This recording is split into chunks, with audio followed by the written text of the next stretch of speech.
Évidemment, ça pose la question de la recharge. Un avion électrique, ça veut dire recharge. Et donc, nous, on a passé un partenariat avec eux. Bonjour Julien Villeray. Bonjour Jérôme. Julien Villeray, directeur de l'innovation d'EDF, que l'on retrouve chaque mois dans Monde Numérique, en partenariat avec EDF, pour aborder le thème de l'innovation au service de l'énergie décarbonée. Alors Julien, récemment se tenait le salon du Bourget, le salon de l'aviation, avec beaucoup d'innovations présentées, notamment en matière de décarbonation de l'aviation. Il y a plusieurs pistes, on le sait, qui sont suivies par les professionnels. La première, c'est celle de l'avion électrique, évidemment. Où en est-on dans ce domaine ? C'est un mythe toujours ou ça devient une réalité ? Alors évidemment, la réalité de l'avion électrique, d'abord c'est vraiment quelque chose qui était extrêmement présent au Bourget. Il y avait même un hall entier dédié à la décarbonation de l'aviation et donc derrière à l'aviation électrique. Et en fait, c'est vrai à tous les niveaux de l'aviation. On a signé un partenariat avec une start-up qui s'appelle Aura Aero. Aura comme la région Auvergne-Rhône-Alpes. Et en fait, c'est quoi Aura Aero ? C'est une jeune entreprise toulousaine qui a été fondée en 2018 et qui commercialise des petits avions pour la formation, la voltige, ceux qu'on voit sur les petits aérodromes qui sont répartis dans toute la France. Et donc, ils ont développé un petit avion en version 100% électrique qui présente évidemment plein d'avantages pour les aérodromes, des avantages de coût, des avantages de bruit, etc. Parce que, il faut le savoir, une des principales problématiques des aérodromes aujourd'hui, c'est le bruit. C'est-à-dire que les riverains détestent le bruit de ces petits avions avec lesquels les gens font de la voltige. Donc bref, c'est un avion qui est commercialisé l'année prochaine, donc c'est maintenant tout de suite. Et évidemment, ça pose la question de la recharge. Un avion électrique, ça veut dire recharge. Et donc nous, on a passé un partenariat avec eux pour les aider à développer une stratégie de recharge et donc venir équiper en borne de recharge pour les avions les différents aérodromes. Il faut d'abord d'ailleurs savoir que la France, juste après les États-Unis, est le pays où il y a le plus d'aérodromes et d'aéroports au monde. C'est quand même assez incroyable. J'ai appris ça à cette occasion. Mais c'est vrai qu'il y en a dans plein de régions de France, en fait, entre deux montagnes. Parfois, on découvre des petits aérodromes comme ça. C'est étonnant. Exactement. Et l'enjeu principal pour Aura Aero, c'est le coup d'après. Et le coup d'après, c'est un avion régional hybride qui fait 19 places à peu près, qui s'appelle ERA, qui est prévu pour 2028. Et d'ailleurs, on pouvait voir la cabine et le cockpit pour la première fois au Salon du Bourget. Et là, l'idée, c'est d'avoir là, pour le coup, vraiment un avion régional pour faire des connexions entre des villes qui aujourd'hui ne sont pas très bien couvertes ou très bien connectées, avec donc peu de place, mais petit, peu polluant, puisqu'électrique, est capable d'atterrir sur des pistes courtes, donc les pistes des aérodromes, et donc tout ça a un coût totalement maîtrisé.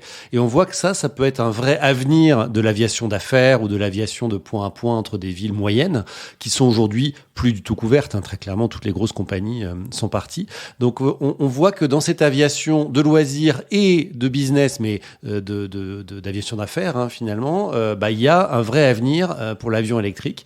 Et c'est plutôt réjouissant de faire partie de cette révolution. Donc effectivement, il faudra demain des bornes de rechargement. Un avion électrique, on peut imaginer que ça se recharge en combien de temps, on sait déjà ?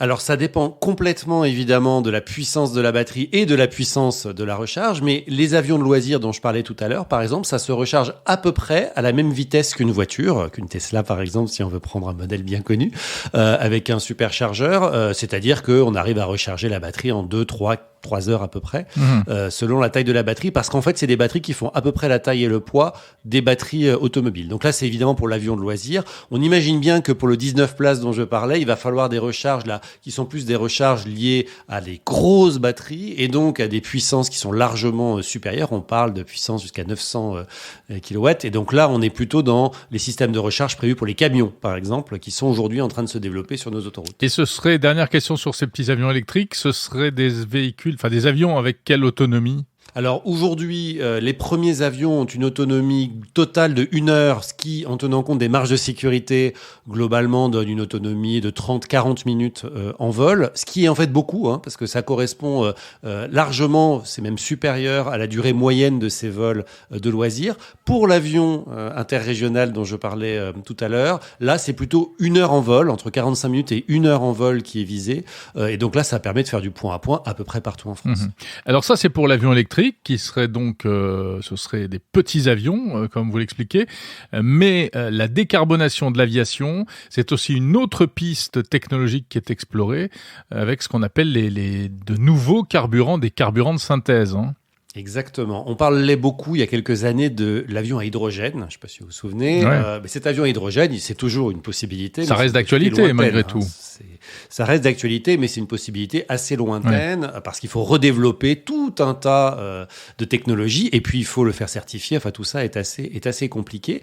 Et donc, ce qu'imaginent les compagnies aériennes et le monde de l'aviation en général, c'est que en attendant l'arrivée de cet avion supposé à hydrogène, on va pouvoir utiliser des fuels de synthèse, c'est-à-dire des fuels qui sont comme ceux qu'on met aujourd'hui dans les réservoirs des avions, hein, donc ni plus ni moins, c'est les mêmes, sauf qu'ils ont été produits de synthèse avec du CO2 et de l'hydrogène. Donc pas besoin de changer de moteur. Pas besoin de changer de moteur, pas besoin de changer la technologie d'avion. Il y a déjà, d'ailleurs, vous ne savez peut-être pas, mais il y a déjà ces e-fuels en toute petite partie dans les réservoirs des avions que vous allez peut-être prendre cet été pour partir en vacances. C'est déjà une réalité. Mais évidemment, l'idée, c'est que si on veut décarboner réellement le transport aérien, il faut remplir les réservoirs au maximum avec ce type d'e-fuel, donc fabriqués à base de CO2 et d'hydrogène, décarbonés. Donc à la fin, ce sont des fuels qui ne représentent pas d'émissions de carbone d'origine fossile. Il y a une obligation, il faut le savoir, hein, validée par la Commission européenne qui s'appelle Refuel EU Aviation.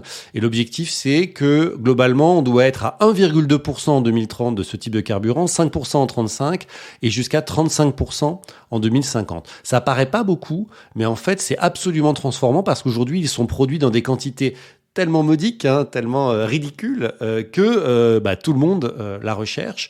Et c'est pour ça que nous, on s'est engagé avec des partenaires, avec Holcim, en l'occurrence, le cimentier, l'IFPEN, qui est l'Institut français du pétrole et énergie nouvelle, et sa filiale Axens, et puis Air France, qui cherche à acheter ce type de kérosène dans un projet qui s'appelle Take Care.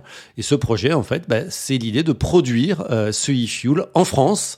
En l'occurrence, l'idée, ce serait de capter le CO2 de la cimenterie de Saint-Pierre-la-Cour en Mayenne et de pouvoir, donc, avec un procédé de synthèse de carburant bas carbone avec de l'hydrogène, permettre de finalement créer cette filière qui probablement voué à un avenir radieux dans le monde et en Europe. Ouais.